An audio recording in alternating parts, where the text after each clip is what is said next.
শাবান মাস আসলে, রজব মাস আসলে সাহাবারা কি করতেন আসুন আমরা দেখি কিভাবে তারা রমাদানকে ওয়েলকাম জানাতেন। রজব শাবান আসলেই ওনারা রমাদান পর্যন্ত পৌঁছার আকুতি, আগ্রহ আর ফরিয়াদ আল্লাহর কাছে জানাতেন আর বলতেন, ইয়া আল্লাহ, রমজান পর্যন্ত আমাদের হায়াত বাড়িয়ে দাও। আল্লাহুম্মা বাল্লিগনা রমাদান, আল্লাহ তুমি রমজান পর্যন্ত আমাদের পৌঁছে দাও। আল্লাহুম্মা বারিক লানা ফি রজব ওয়া শাবান ওয়া বাল্লিগনা রমাদান, আল্লাহ রজব শাবানে বরকত দাও, আল্লাহ রমজান পর্যন্ত তুমি আমাদেরকে পৌঁছে দাও। আওয়াজ করে পড়েন আমিন।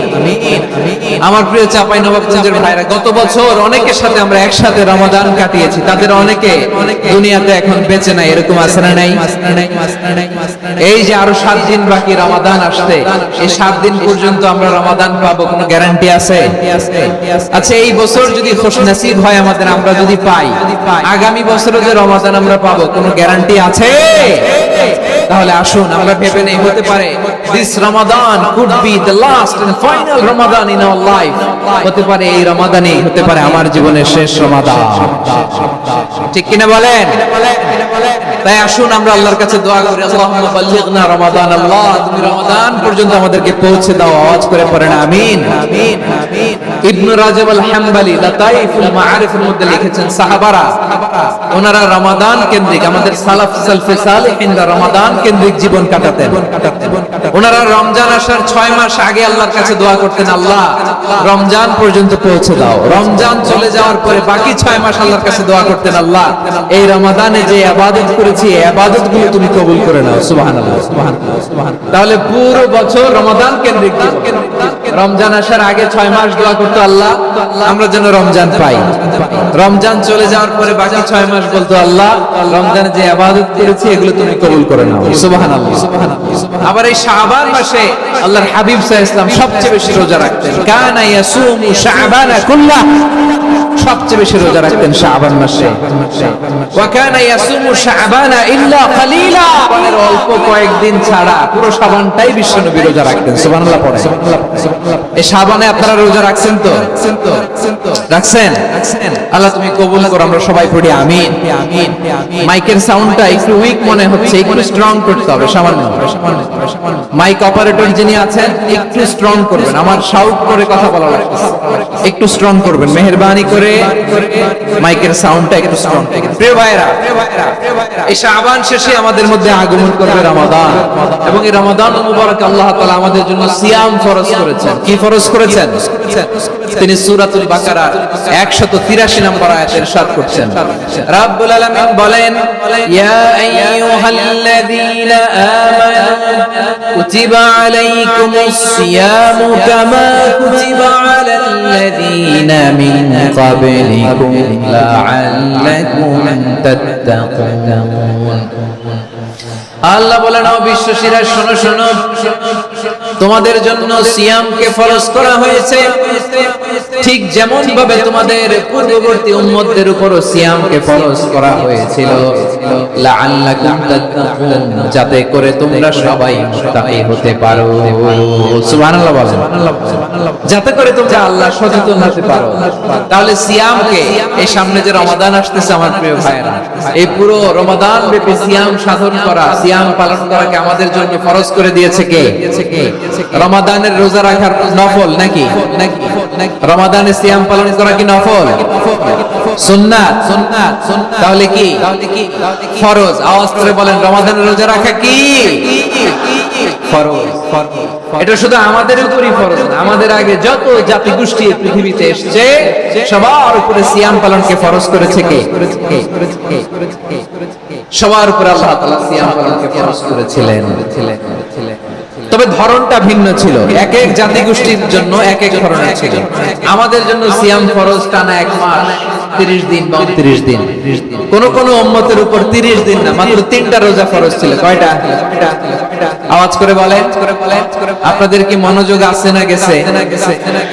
মনোযোগ আছে? তাকবীর পড়েন তো, লিল্লাহে তাকবীর। আমাদের 1 মাস সিয়াম ফরজ, পূর্ববর্তী অনেক উম্মতের উপর এক মাস ছিল না, 3টা ফরজ ছিল। কয়টা? প্রতি মাসের 13, 14, 15 ফরজ ছিল তাদের জন্য। কারো জন্য শুধু একটা, আশুরার রোজা। কোন কোন উম্মতের জন্য 10টা, কোন কোন উম্মতের জন্য রোজা ফরজ ছিল মৌনতার রোজা।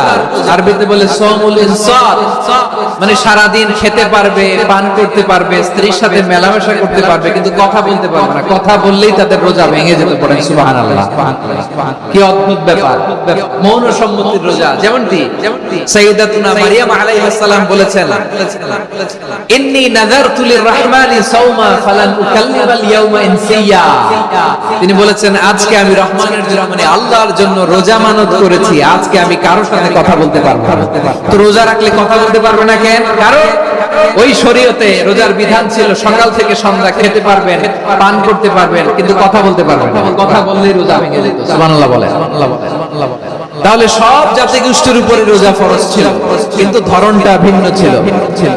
মজার ব্যাপার হচ্ছে, আপনি বর্তমানেও বিভিন্ন ধর্মের দিকে তাকান, বৌদ্ধ ধর্ম, হিন্দু ধর্ম, খ্রিস্ট ধর্ম, তাদের মধ্যে রোজা আছে। ইংরেজরা, খ্রিস্টানরা এটাকে বলে ফাস্টিং। কি বলে? ফাস্টিং। আমাদের হিন্দু ভাইয়েরা বলে উপবাস। তারা কি বলে? উপবাস। আবার এখন আন্দোলনের একটা মাধ্যম হয়েছে এটা, না খেয়ে থাকা, এটারে বলে অনশন। এটারে কি বলে? অনশন ধর্মঘট। মানে আমাদের দাবি না মানলে আমরা খাবো না, রোজা রাখলাম। আছে না নাই? তারপরে আধুনিক বিজ্ঞান এটার একটা নাম দিয়েছে না খেয়ে থাকাকে, অটোফিজি। কি বলে? অটোফিজি। জাপানের এক চিকিৎসা বিজ্ঞানী এই অটোফিজির উপর গবেষণা করে সে নোবেল পেয়েছে। সুবহানাল্লাহ পড়বেন না? এজন্য আল্লাহ তাআলা আমাদের জন্য গোটা রমাদানে এই সিয়ামকে ফরজ করে দিয়েছেন। আওয়াজ করে বলেন আল্লাহু আকবার। রব্বুল আলামিন বলেন, ইয়া আইয়ুহাল্লাযীনা আমানু কুতিবা আলাইকুমুস সিয়াম। সিয়ামকে তোমাদের উপরে ফরজ করা হয়েছে, কামা কুতিবা আলাল্লাযীনা মিন ক্বাবলিকুম, যেমনি তোমাদের পূর্ববর্তীদের উপর রোজা ফরজ করা হয়েছিল, লাআল্লাকুম তাত্তাকুন, যাতে করে তোমরা আল্লাহ সচেতন হতে পারো, যাতে করে তোমরা মুত্তাকি হতে পারো। লাআল্লাকুম তাত্তাকুন, যাতে করে আমরা আল্লাহ সচেতন হতে পারি, আল্লাহ কনসিয়াসনেস আমাদের মধ্যে গ্রো করে। এটা হচ্ছে রোজার prime objective, the prime objective of siyam. অনেকে জিজ্ঞেস করলে অনেকে বলে রোজার মূল উদ্দেশ্য হচ্ছে না খেয়ে থাকা। না, অনেকে বলে গরিবদের কষ্ট অনুধাবন করা রোজার উদ্দেশ্য। না, রোজার উদ্দেশ্য কি? সিয়াম পালনের উদ্দেশ্য কি? এটা আল্লাহ তাআলা স্পষ্ট এই আয়াতের পেছনে বলেছেন, লাআল্লাকুম তাত্তাকুন, যাতে করে তোমরা আল্লাহ সচেতন হতে পারো, আল্লাহ ভীতি তোমাদের মধ্যে গ্রো করে, গড কনসিয়াসনেস, আল্লাহ কনসিয়াসনেস, আল্লাহ সচেতনতা যেন বাড়ে, দ্য সেন্স অফ অ্যাকাউন্টেবিলিটি।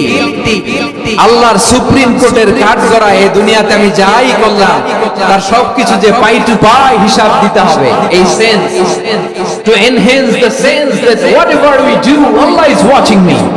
আপনি যাই করেন কেউ দেখে না, কিন্তু দেখে কে?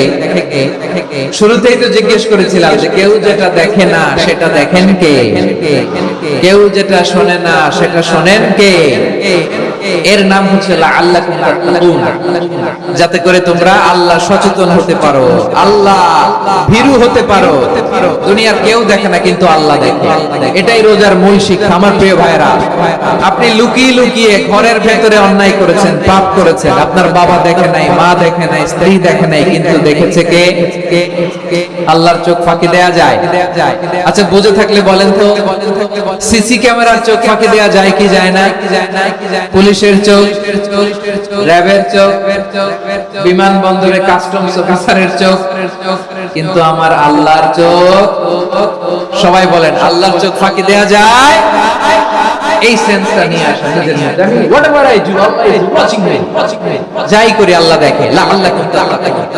রমাদানের রোজা, ইফতারি, সিয়াম, ইবাদত সব কিছুর মধ্য দিয়ে আপনাকে খেয়াল করতে হবে যে লাআল্লাকুম তাত্তাকুন এই স্ট্যান্ডার্ড এটা অ্যাচিভ হচ্ছে কিনা আমাদের, যাতে করে তোমরা মুত্তাকি হতে পারো, আল্লাহ ভীরু হতে পারো। তাকওয়া এটা হচ্ছে the essence of Islam. What is তাকওয়া? তাকওয়া মানে কি? তাকওয়ার সংজ্ঞা অনেকে অনেক ভাবে দিয়েছেন।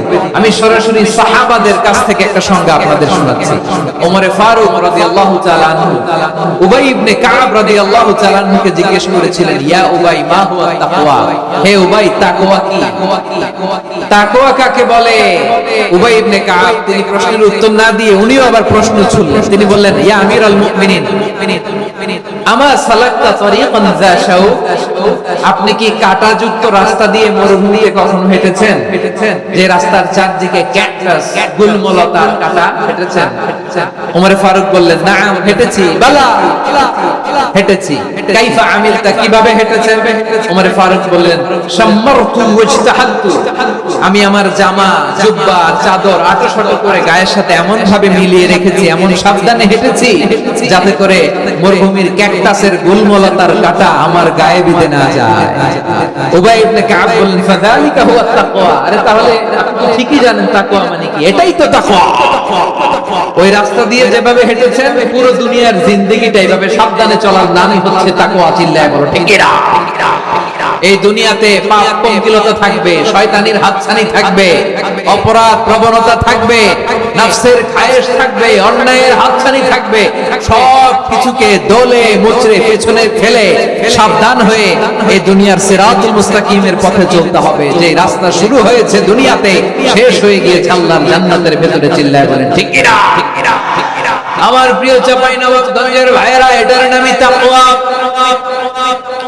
উবাই ইবনে কাব বললেন, ও আমিরুল মুমিনিন, ওই কাঁটাযুক্ত গুলমলতার রাস্তার মধ্যে ঠিক যেমনি সাবধান হয়ে আপনি হেঁটেছেন, এই দুনিয়ার বুকে ওই সাবধান হয়ে চলার নাম হলো তাকওয়া। সুবহানাল্লাহ। তাহলে তাকওয়া কারে বলে? আমার চাঁপাইনবাবগঞ্জের কলিজার টুকরা ভাইরা, বুঝতে পারছেন আপনারা? হ্যাঁ, তাকওয়ার শুধু দুইটা নমুনা আপনাদের সামনে পেশ করব, আপনাদের ক্লিয়ার হয়ে যাবে। একটা নমুনা তো দিলাম, আরেকটা নমুনা, সেটাও ওমর ফারুক রাদিয়াল্লাহু তাআলা আনহুর জীবনী থেকে। উনি ছিলেন ন্যায়পরায়ণ শাসক।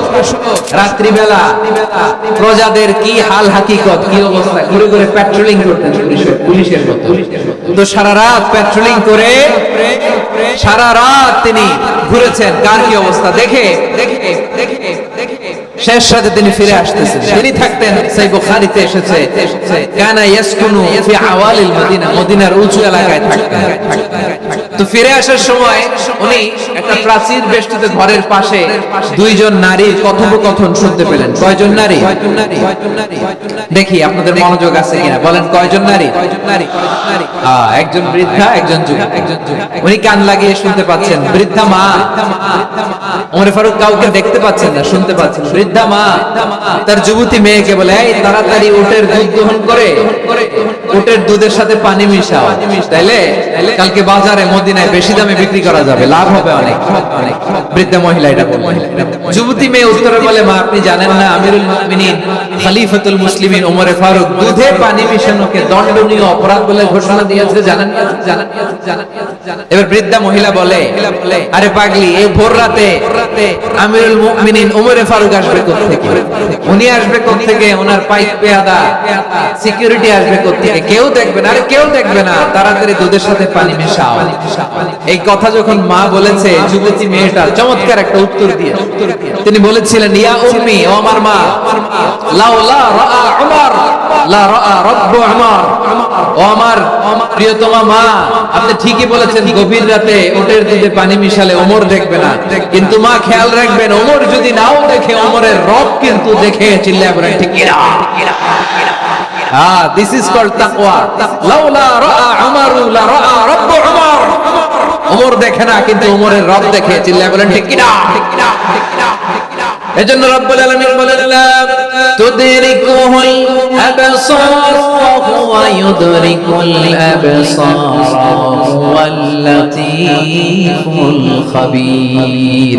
তিনি এমন সত্তা, দুনিয়ার কোন চোখ তাকে দেখে না, কিন্তু দুনিয়ার সবগুলো চোখকে, সব মানুষের অ্যাক্টিভিটিসকে, আরশের উপর থেকে সব কিছু মুহূর্তে মুহূর্তে দেখতে পান কে? তাহলে তাকওয়া কারে বলে বুঝতে পারছেন? দুনিয়াতে সাবধানে চলার নাম তাকওয়া। কেউ দেখে না কিন্তু আল্লাহ দেখে। এই সেন্স, এই জবাবদিহিতার ভয়, দ্য সেন্স অফ অ্যাকাউন্টেবিলিটি, এই সেন্স নিজের মধ্যে গ্রো করার নাম হচ্ছে তাকওয়া। আর এই সিয়াম পালন করার প্রাইম অবজেক্টিভ অফ সিয়াম হচ্ছে লাআল্লাকুম তাত্তাকুন। আওয়াজ করে বলেন লাআল্লাকুম তাত্তাকুন। আমার প্রিয় ভাইরা, এই আসন্ন রমাদান এটা এমন এক বরকতের মাস যে মাসে আমরা নিজেদের নফসের উপর নিয়ন্ত্রণ প্রতিষ্ঠা করি। সারা বছর নফস আমাদেরকে নিয়ন্ত্রণ করে, আর রমাদানে আমরা নফসকে নিয়ন্ত্রণ করি। কথা বুঝতেছেন? সারা বছর নফস আমাদেরকে নিয়ন্ত্রণ করে। এই যে এখন আমার খেতে মনে চাইলে যে খেজুর রাখা, আমি খেজুর খেতে পারবো, নাটস আছে, বাদাম খেতে পারি। খাইতে মন চাইলে পানি, আমার রুহুটা চায়, আমার নফসটা খেতে চায়, আমি খেতে পারি, পান করতে পারি। বিবাহিতরা দিনের বেলায় স্ত্রীর সাথে মেলামেশা করতে চাইলে করতে পারে, কিন্তু রমাদানে দিনের বেলায় খেতে মনে চায় কিন্তু আমরা খাই। আমার প্রবৃত্তি খেতে চায় কিন্তু প্রবৃত্তির কথা আমরা শুনি, কথা কয় না। রমজানে খেতে মন চাইলে আমরা খাই, তৃষ্ণায় গলা ফেটে যায়, গলার ছাতি ফেটে যায়, কিন্তু এক ঢোক পানি কি আমরা গিলি? বিবাহিতরা দিনের বেলা স্ত্রীর সাথে কি মেলামেশায় যায় না। তার মানে সারা বছর নফস আমাদেরকে নিয়ন্ত্রণ করে, আর রমাদানে এই নফসের উপর আমরা নিয়ন্ত্রণ প্রতিষ্ঠা করি। নফসের লাগাম আমরা রমাদানে টেনে ধরে, চিল্লায় বলেন ঠিক কি না?